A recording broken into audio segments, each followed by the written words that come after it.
ব্যাপার, এত রাতে আমাদের ধান খেতে মাটি কোপাচ্ছে কে? কিন্তু এত রাতে তো আমাদের খেতে কারোর আসার কথা নয়। তিনি তো বললেন সন্ধেবেলা মাটি কুপিয়ে চলে যাবেন কাজে। একবার গিয়ে দেখবো? আমি বরং একবার গিয়ে দেখি।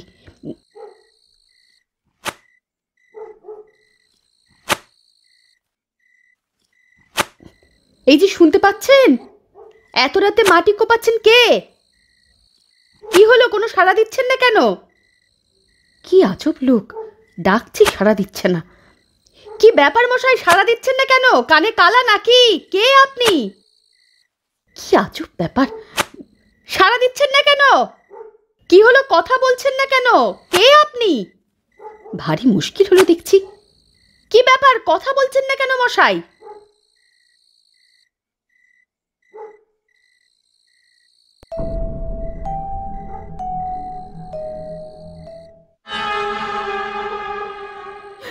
কি কি তুমি?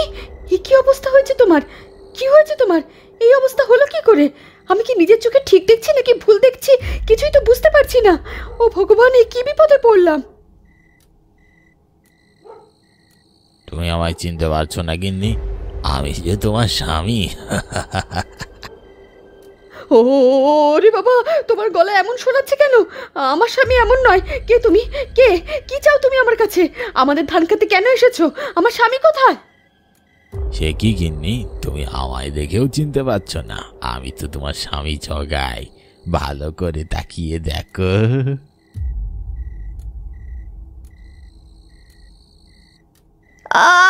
ছেড়ে দাও, ছেড়ে দাও, ছাড়ো বলছি। ছাড়বো না, কাউকেই ছাড়বো না। কাউকেই ছাড়বো না, আমি সবাইকে মারবো। কে আছো? বাঁচাও, বাঁচাও আমাকে। কোথায় আছো? বাঁচাও।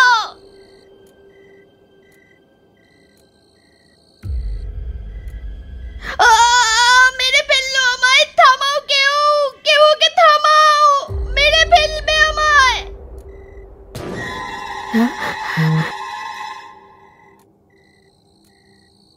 কি হলো গিন্নি, ঘুম থেকে চিৎকার করে উঠলে যে? কি হয়েছে? বলি, কোনো বাজে শব্দ টব্দ দেখেছো নাকি? কি গো, কথা বলছো না যে? স্বপ্ন ছিল। কি বিভৎস ভয়ানক স্বপ্ন দেখলাম। এরকম কেন দেখলাম? তবে কি খারাপ কোনো কিছু হবে? বলি, সামান্য স্বপ্নই তো দেখেছো, ও নিয়ে তো ভয় পাওয়ার কি আছে? লোকে শুনলে হাসবে। আরে না গো, খুবই ভয়ানক স্বপ্ন ছিল। মনে হচ্ছিল একদম বাস্তব। এরকম ভয়ানক স্বপ্ন আমি আমার জীবনে কোনোদিন দেখিনি। তাই নাকি? তা কি দেখলে শুনি, আমাকে বলো, আমিও কিছুটা ভয় পাই। আহা, তুমি মশকরা বাদ দাও তো। আমি দেখলাম মাঝরাতে আমাদের ধান খেতে কে যেন মাটি কোপাচ্ছে। তারপর আমি তার কাছে গিয়ে ডাকাডাকি করলাম, কিন্তু কোনো সাড়া শব্দ দিচ্ছিল না প্রথমে। তারপর যেই আমি তার কাঁধে হাত রাখলাম, সে পেছন ফিরে তাকাতেই দেখলাম ওটা তুমি। কি বিভৎস চেহারা, চোখ দুটো টকটকে লাল, শরীরের জায়গায় জায়গায় ক্ষতবিক্ষত চিহ্ন। ধান ক্ষেত নিয়ে স্বপ্ন দেখেছো? হ্যাঁ গো, কানাইয়ের ধান ক্ষেত। খবরদার বলছি গিন্নি, ওটাকে কানাইয়ের ধান ক্ষেত বলবে না, ওটা আমার ধান ক্ষেত। মরা মানুষের আবার ধান ক্ষেত হয় নাকি? কানাই তো মরে ভূত হয়ে গেছে, ধান ক্ষেত কিভাবে ওর হয়? আহা, তুমি যতই অস্বীকার করো, ধান ক্ষেতটা তো কানাইয়েরই। তার উপর এখন ভোর হয়ে গেছে, আমি শুনেছি ভোরের স্বপ্ন সত্যি হয়। বলি গিন্নি, তুমি কি খেপে গেছো? এখন কি আমায় ভূতে বিশ্বাস করতে হবে? ওসব রেখে এখন ওঠো, সারাদিন ওইসব নিয়ে চিন্তা করলে ওইসবই স্বপ্ন দেখবে। তোমার আজকে ওইখানে যাওয়ার কথা ছিল না? হ্যাঁ, কেন? আমার একটা কথা রাখবে? তুমি বরং আজকের দিনটা ওখানে যেও না। এমনি ধান ক্ষেতটা নিয়ে আজকে একটা বাজে স্বপ্ন দেখলাম, তার উপরে তুমি আবার আজ ওখানে যাবে কাজ করতে। যেও না। আহা গিন্নি, বাজে কথা বলো না তো, স্বপ্ন আবার কখনো সত্যি হয় নাকি? আজ ওখানে যেতেই হবে, জমির কাজ শুরু করে দিতে হবে খুব তাড়াতাড়ি। এবছর মনে হচ্ছে ফসল বেশ ভালো হবে, বুঝলে তো? তাই আমাকে যেতে হবে। তবে তুমি চিন্তা করো না, আমি খুব তাড়াতাড়ি ফেরত চলে আসব। যাও যাও, শুনছো না তো আমার কথা? পরে বুঝবে।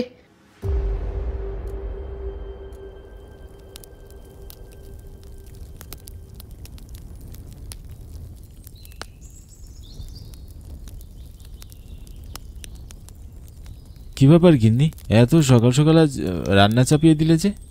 তাড়াতাড়ি রান্না না চাপালে তাড়াতাড়ি ঘর থেকে বাইর হবে কি কইরে? কেন আজ তাড়াতাড়ি বের হয়ে কই যাব? আহা মরণ, বলি তুমি কি ভুলে গেছো আজ বড় বাবুর বাড়ি যাইতে হইবে? ও হ্যাঁ, তাই তো, একেবারে মাথা থেকে বের হয়ে গেছিল। ভাগ্যিস তুমি মনে করে দিলে। আজকাল এমন বলে মনে হয়েছে যে সব কিছু বুঝলা যাই। হ্যাঁ, বড় বাবু কিছু বইলে দিয়েছে তোমারে। কি বলবে? বাহ, সেটাও বুঝলে গেছো? বলি কবিরাজ মশাই দেয়া ওষুধগুলো ঠিক মতো খাইছো নাকি? ইদারিং আবার এত কিছু ভুলে যাচ্ছ যে বড়। হ্যাঁ, ওষুধ তো খাইছি ঠিক মতোই। বড় বাবু বলেছিল সাথে করে 2খান কুড়াল নিয়ে যাইতে, মনে নেই? ও হ্যাঁ, তাই তো। এমনি তুমি খাবার বাইরে নিও। দেরি করা বড়বাবু একেবারে পছন্দ করে না। এরপর দেরি করলে নির্ঘাত কাছ থেকে তাড়াইয়া দেবে। তুমি একটু সময় বসো, আমি এক্ষুনি খাবার বাইতে দিচ্ছি। আচ্ছা ঠিক আছে। তাহলে আজ কাজ ভালো মতো বুঝে নিয়েছিস তো? হ্যাঁ, একেবারে ঠিক মতো বুঝে নিছি বড় বাবু। হ্যাঁ, সব কিছু মনে থাকবি। তুই তো বলো না, পাক্কা সব মনে থাকবে তো? আরে সব মনে থাকবি, আপনি কোনো চিন্তাই করবেন নাই। শোন, তোদের গিন্নিমা আজ তাড়াতাড়ি বাড়ি ফিরতে বলেছে। আমি এখনই চলে গেলাম। তুই কিন্তু সব কাজ শেষ করে বুঝে শুনে তারপর বাড়ি ফিরবি, বুঝলি? কি কাজ করতে হবে আরেকবার আমাকে বল তো দেখি, মনে আছে কিনা? এই সব একেবারে মনে আছে বাবু। প্রথমে মাটির এক পাশ থেকে আবার পাশ পর্যন্ত যতখানি জমি সব মাইপা নেব।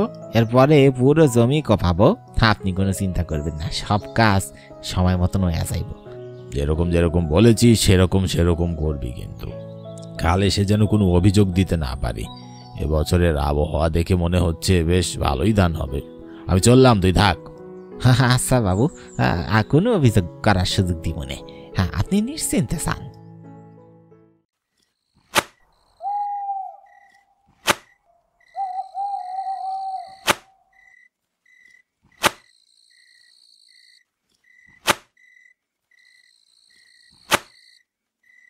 শিগগিরি জমি খান কবাইতে হইব। বড্ড খিদা পাইয়া গেছে। সে কখন তোমরা খাইছিলাম তখন থেকে এখন পর্যন্ত পেটে কিছুই পড়ে নাই। খিদেতে পেটটা চুচু করতেছে। হ্যাঁ, কত কাজ পইরা আছে, কখন এই সব কাজ শেষ হইব? কি গো, তোমার কাজ এখনো ফুরলো না? একই গিন্নি, তুমি এখানে কি করতেছো এত রাইতে? বারে, তুমি এত সময় ধরে না খাইয়ে বসে আছো এখানে, আর আমি ঘরে ঘুমাই পড়বো? তাই বলে তুমি এত রাইত কইরে এখানে আসবে? বলি তোমার কি প্রাণের ভয়টাই নাই নাকি? হয়েছে, এখন আমাকে আর ভয়ের পাঠ শেখাইতে আইসো নে। খাবার এনসি খেয়ে লও। এই কোন দুপুরে খাইয়েছো, এখনো পর্যন্ত নির্ঘাত পেটে কিছু পড়েনি। কি আইনেছো? তোমার পছন্দের রুই মাছের ঝোল আনছি, গরম গরম ভাত আনছি, সাথে আনছি পালং শাক আর বেগুন ভাজা। শিগগিরই আইসা খাইয়ে লও। এরপরে কাম খান তাড়াতাড়ি শেষ কইরা বাড়ি চলবা, বুঝছো? হ্যাঁ বুঝছি, চলো খাবার খাইয়া লই। এই লও, পেট ভরে খাও, ক্ষুধায় মুখখান শুকাই গেছে। কত ক্ষুধা পাইছিল গিন্নি, তুমি আইসা আমারে বাঁচাইয়া দিলা। আহ, খাবারের কি সুগ্রাণ! ও আগো, এইগুলান কি আনতেছো? এইগুলো তো খাওন না। তাই তো। ও মাগো, কি সর্বনাশ! এগুলান কই থেকে আসলো? এগুলো কই থেকে আসলো? এই কি পুতুরে কাণ্ড! গিন্নি মনে হইতেছে এইখানে কোনো একটা বিপদে পড়েছে। শীঘ্রই এখান থেকে পালাই, শীঘ্রই পালাবো। তুমি পলাও আমার সাথে, শিগগির এখান থেকে পলাও।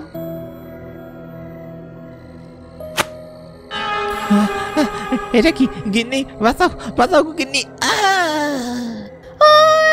এইটা তো দেখি এখন কাটা হাত। ও মাগো, ঠাকুর পয়সা লাও এবারের মতন, ঠাকুর বাঁচাইয়া লাও এবারের মতন।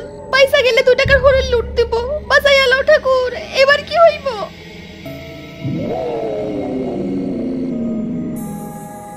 ছাড়বো না, আমি কাউকেই ছাড়বো না, সবাইকেই মেরে ফেলবো।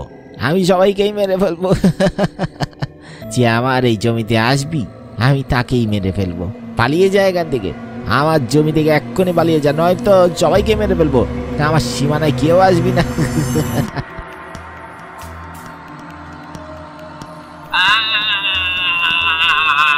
ওরে বাবা রে, ও মাগো, এইটা কি গো? মেরে ফেলে দিল গো আমার স্বামী রে। কে আসো, বাঁচাও, শিগগির এসো। কে আসো?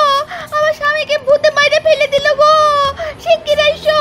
ও ঠাকুর গো, আমার স্বামীকে বাঁচাই নাও গো।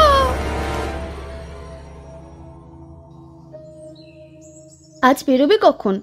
কাল জমির কাজ করতে দিয়ে এসেছি, আজ তাড়াতাড়ি যেতে হবে গিন্নি। কাজ কত দূরে গেলেও গিয়ে দেখতে হবে। সাগর তো যা বলো মনা, কথাটা মনে রেখে কাজ করতে পেরেছে কিনা ভগবানই জানে। ছেলেটা একটু মন বলে হলেও কাজটা ভালোই করে। তবে ভাবছি এবার আরো দু একজন লোককে কাজে রাখবো। কেন? এতদিন তো একাই কাজ করতে, এখন আবার আরো বাড়তি লোক রাখবে কেন? আহা, এতদিন তো আমাদের ক্ষেত ছোট ছিল, এখন তো আমাদের ক্ষেত 3 গুণ বড় হয়ে গেছে। কি বলো? এত কাজ কি আর একা করতে পারবে? তাই ভাবছি দু একজন লোক আরো বাড়িয়ে রাখবো। এবারে যদি একবার ধান ভালো হয়, তুমি শুধু দেখবে গিন্নি, সবাই এর পর থেকে আমার কাছ থেকেই ধান নিয়ে যাবে। দাদা যখন বেঁচে ছিল তখন দাদার ধান ছিল এই পুরো গ্রামে 1 নম্বর। এখন দাদাও নেই, দাদার ছেলেও নেই, সবকিছু আমার একার। এখন এইবার দেখবে চারপাশে আমার জয় জয়কার কেমন হচ্ছে। ও হো দাদা, সর্বনাশ হয়ে গেছে।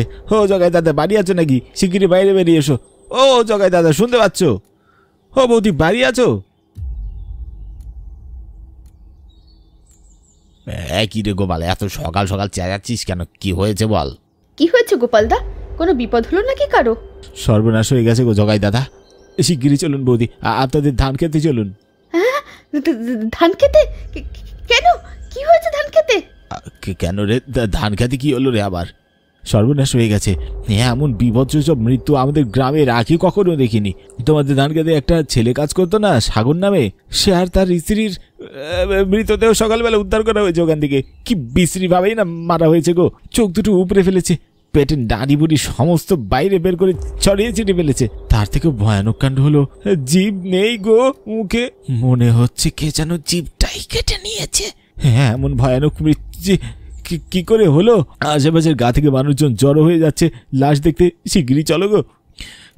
কি বলছিস রে তুই? আমি জানতাম এমন কিছু একটা হবেই।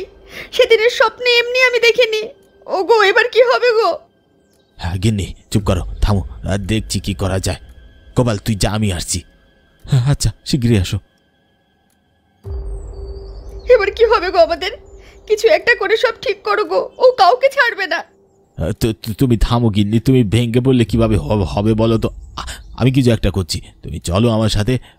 আগে একটা সামাল দিই, তারপর দেখা যাবে।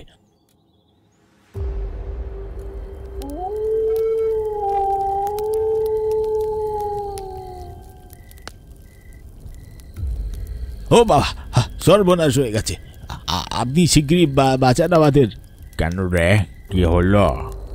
আমাদের ধান ক্ষেতটা অভিশপ্ত হয়ে গেছে গো বাবা। কিভাবে এসব হলো? সব কিছু ঠিকঠাক বল আমাকে, আমি সাহায্য করতে পারি কিনা দেখবো।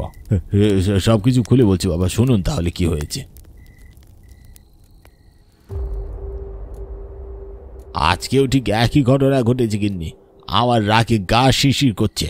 তুমি একটু শান্ত হয়ে বসো, তারপর আমাকে বলো খুলে কি হয়েছে। আজ আমি গ্রামের পঞ্চায়েতের কাছে গিয়েছিলাম, দাদাও গিয়েছিল। আমাদের মতন আরো অনেক ধনী চাষিরা এসেছিল। আমাদের গ্রাম থেকে শহরে ধান পাঠানোর জন্য যে কোনো একজন চাষিকে বাছাই করার জন্য সবাই এসেছিল। সেখানে আমার ধান আর দাদার ধান আলাদাভাবে দেখিয়েছে দাদা। সেখানে দাদার ধানই 1 নম্বর হয়েছে। এত বড় সুযোগ আমার হাতছাড়া হয়ে গেল। এমনিতেই বাবা আমার ভাগে কম আর দাদার ভাগে বেশি ধান দিয়েছিল। সবকিছুতেই বাবা আমাকে আর দাদাকে আলাদা নজরে দেখতো। নিশ্চয়ই দাদার ক্ষেতে ভালো ধান হয়, তার কারণ দাদার ক্ষেতের মাটি অনেক ভালো। বাবা আর দাদা ইচ্ছে করেই আমাকে ঠকিয়েছে আর আমার হাতে খারাপ ধান ধরিয়ে দিয়েছে। আমি তো আগে থেকেই জানতাম তোমার বাবা তোমার আর তোমার দাদার মধ্যে অনেক তফাৎ খুঁজে পায়। বলি, তুমি তোমার বাপের আসল ছেলে তো? তোমাকে দত্তক নেয়নি তো কোথাও থেকে? তা নয় তো এত তফাৎ করবে কেন? মাঝে মাঝে তো মন চায় দাদাকে একদম এই পৃথিবী থেকেই সরিয়ে দিই, আর সহ্য হয় না ওই লোকটাকে আমার। পৃথিবী থেকে সরিয়ে দেবে বললেই সরিয়ে দেওয়া যায়? তোমার দাদার বউ আছে, তোমার দাদা মরে গেলে তোমার দাদার বই সবকিছু খাবে। তোমার দাদার একখান ছেলেও আছে, মনে আছে তো? তোমার দাদার বউ মরলে তোমার দাদার ছেলে সবকিছুর মালিক হবে, তোমার হাতে কাঁচকলাও আসবে না। আর যদি একসাথে সবাইকে সরিয়ে দিই, তখন আমার কাছে একটা ভালো বুদ্ধি আছে। সবাইকে একদিনে একই সময় সরিয়ে দেওয়ার। সবাইকে একই সাথে একই সময় সরিয়ে দিলে গায়ের সবাই সবকিছু বুঝে যাবে। ছি ছি ভাই, তুই আমার সম্পর্কে এইসব চিন্তা করিস? তুই না আমার নিজের আপন ভাই। কি দাদা তুমি, মানে তুমি যা শুনেছ সেসব একদম ঠিক নয় দাদা। আমি মন থেকে কিছু বলিনি। তুমি মন থেকে কি বলেছো আর বলনি সেটা আমি আর তোমার দাদা খুব ভালো মতন বুঝতে পেরেছি ঠাকুরপো। আমাদের নিয়ে যখন তোমাদের এতই সমস্যা তখন আমরা আলাদা হয়ে যাচ্ছি। আরে দিদিভাই, তুমি কি সব বলছো? আমাদের সংসার আলাদা কখনো হতে পারে? তোমার ঠাকুরপো একটু রেগে আছে তাই ওসব বলে ফেলেছে। রাগের মাথায় কেউ কখনো কারো ভাই আর তার পরিবারকে মেরে ফেলার চিন্তা করতে পারে? অনেক হয়েছে আন্না, আমি এইসব আর সহ্য করতে পারছি না। ভালো মানুষের নাটক অনেক হয়েছে, এবার আমার পক্ষে আর সহ্য করা সম্ভব নয়।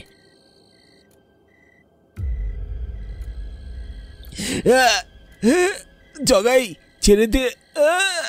এগি ঠাকুরপো, ছেড়ে দাও তুমি। এরপরে একে একে বৌদিকেও মেরে ফেলি। আশেপাশের সবাই স্বাভাবিক মৃত্যু মনে করেছিল, কিন্তু এর কিছুদিন পরে যখন আমার ভাইপো জানতে পারে তার বাবা মাকে আমি মেরে ফেলেছি, তখন সে সবাইকে জানিয়ে দেওয়ার ভয় দেখায়। এরপর আমি আমার ভাইপো কানাইয়ের জিভ কেটে ফেলেছিলাম যেন ও কিছু না করতে পারে, কিন্তু এরপর ও মারা যায় আর আমি ওর লাশ ওই ধান খেতে পুঁতে রেখেছিলাম। এরপর থেকে এই সব কিছু হচ্ছে। বুঝলাম। আমি যদি তোর ওই ভাইপোর আটটাকে ওখান থেকে সরাতে পারি তাহলে আমি কি পাবো? বাবা ঠাকুর, আপনি যা চান তাই দেব। আপনি শুধু আমার ভাইপোর আত্মাকে ওখান থেকে সরিয়ে দিন। বেশ, চলো ওখানে যাই।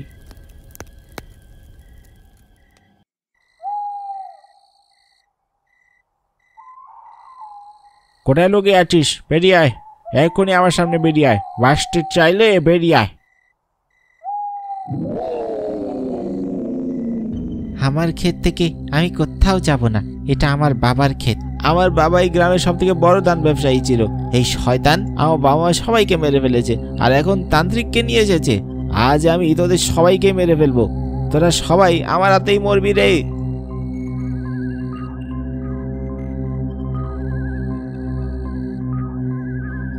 ছেড়ে দে, ছেড়ে দে। মরে গেলাম রে। বাবা ঠাকুর, কিছু করুন।